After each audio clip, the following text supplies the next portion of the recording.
India का medical system जल्द ही collapse होने वाला है। 9 मार्च 2016 को इंडिया की पार्लियामेंट्री कमेटी ने ये ओपनली एक्सेप्ट किया। जी न्यूज में पब्लिश्ड एक रीसेंट स्टडी के हिसाब से इंडिया में बस गेस करो कितने परसेंटेज सर्जरीज फेक की जाती होगी। वेल, अ फ्रीकिंग 44% सर्जरीज फेक की जा रही है। मतलब almost half of the surgeries completely unwanted होती है, सिर्फ पैसे कमाने के मकसद से की जा रही है। इसी रिपोर्ट ने इन सर्जरीज को बाइफर्केट करके भी बताया था कि कौन सी सर्जरियां हैं। इंडिया में होने वाले 55% heart surgeries, 48% uterus surgeries, 47% cancer surgeries, 48% knee replacement surgeries, 45% C section surgeries completely unnecessarily हो रहे हैं, सिर्फ पैसे ऐंठने के मकसद से। रीजन सिर्फ और सिर्फ एक, कॉर्पोरेटाइजेशन ऑफ हॉस्पिटल्स, यानी कि हॉस्पिटल्स को भी कॉर्पोरेट कंपनीज की तरह टारगेट और प्रॉफिट सेंट्रिक बना देना। एक काफी इंटरेस्टिंग रिसर्च पेपर है जिसमें रिसर्चर्स ने महाराष्ट्र के टॉप हॉस्पिटल्स के 43 specialist doctors, senior government x officials और कॉर्पोरेट हॉस्पिटल्स के मैनेजर्स को तक इंटरव्यू किया, ताकि वो इन हॉस्पिटल्स में जो कंपनीज की तरह ही टारगेट बेस्ड स्ट्रक्चर चल रहा है उसे पब्लिकली एक्सपोज कर पाए। And the results were shocking. So, सबसे पहले तो सैलरीज की बात करते हैं।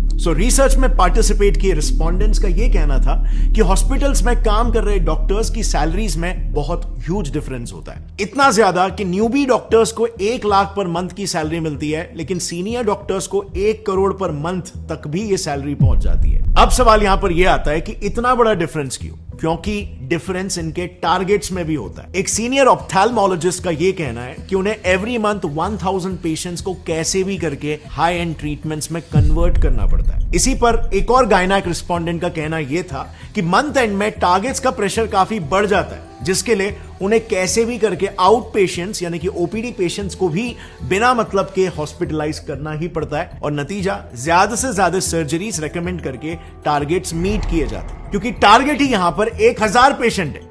अब आप खुद ही सोचो, हर हॉस्पिटल में, हर डिपार्टमेंट, जैसे ऑप्थेल्मोलॉजी में ही ले लो, उसमें मिनिमम 5 से 6 डॉक्टर्स होते हैं और सबको सिमिलर टारगेट्स दिए जाते हैं। तो just imagine hospitals profit and our loss. And by the way, these targets are taken very seriously. उसी रिसर्च में कई सारे सीनियर डॉक्टर्स का यह कहना था कि अगर कोई डॉक्टर अपने टारगेट्स को लगातार 2 महीनों तक मिस करता है तो बिल्कुल कॉर्पोरेट्स जैसा ही उसको वर्बल वार्निंग मिल जाएगी या फिर एक मेमो दिया जाएगा, और उसके बाद भी अगर टारगेट्स मीट नहीं होते तो of course tata bye bye. So आप यहां पर देख सकते हो हॉस्पिटल इंडस्ट्री कैसे एक सर्विस इंडस्ट्री होनी चाहिए, जिसमें कस्टमर, पेशेंट टॉप प्रायोरिटी होना चाहिए, बट यहां पे प्रॉफिट टॉप प्रायोरिटी हो जा रहा है। और bye the way, in targets का ट्रैक भी हॉस्पिटल हायर्ड मैनेजमेंट प्रोफेशनल्स यानी कि एमबीएस, जो कि बड़े बड़े एमएनसीज में ऑपरेटिंग ऑफिसर्स, एग्जीक्यूटिव, सुपरवाइजर्स ऐसे काम करते हैं। ये लोग बकायदा डॉक्टर्स के इन टारगेट्स का ट्रैक रखते हैं, एंड ऑफ कोर्स यहां पर डॉक्टर्स भी उतने ही डेडिकेशन के साथ ये टारगेट्स को पूरा करते हैं, क्योंकि जैसे हमने देखा उनकी सैलरी बहुत ही हाई होती है। लेकिन उनका ये high paying job mostly contractual basis पर होता है, एंड सो उस कॉन्ट्रैक्ट को रिन्यू कराने के लिए और उनका न्यू पे स्केल डिसाइड करने के लिए उनके पिछले साल के टारगेट्स को देखा जाता है, जो अनफॉर्चुनेटली इन डॉक्टर्स को फोर्स कर देता है इलीगल स्कैम्स तक करने के लिए। नाउ, मेडिकल फील्ड के इलीगल प्रैक्टिसेस को थरली समझने के लिए हमने ये सारा इंफॉर्मेशन 2 काफी प्रोमिनेंट डॉक्टर से लिया है। पहला है Padma Bhushan and Padma Vibhushan awardee doctor BM Hegde, जो उन्होंने एक आर्टिकल लिखा था, उस आर्टिकल का रेफरेंस है। और दूसरा रेफरेंस हमने लिया है एक बुक से called dissenting diagnosis by doctor Arun Gadre and doctor Abhay Shukla. लेकिन काफी ढूंढने के बावजूद भी हमें यह बुक ऐसे पब्लिकली अवेलेबल नहीं मिली, लेकिन हमें बिजनेस इनसाइडर का एक आर्टिकल मिल गया जिसमें उस बुक के कुछ मेन एक्सर्प्ट्स अवेलेबल है। Starting with the first scam, जो इतना घिनौना है कि इंसानियत भी काइंड ऑफ शर्मा जाए। Keeping dead patients alive.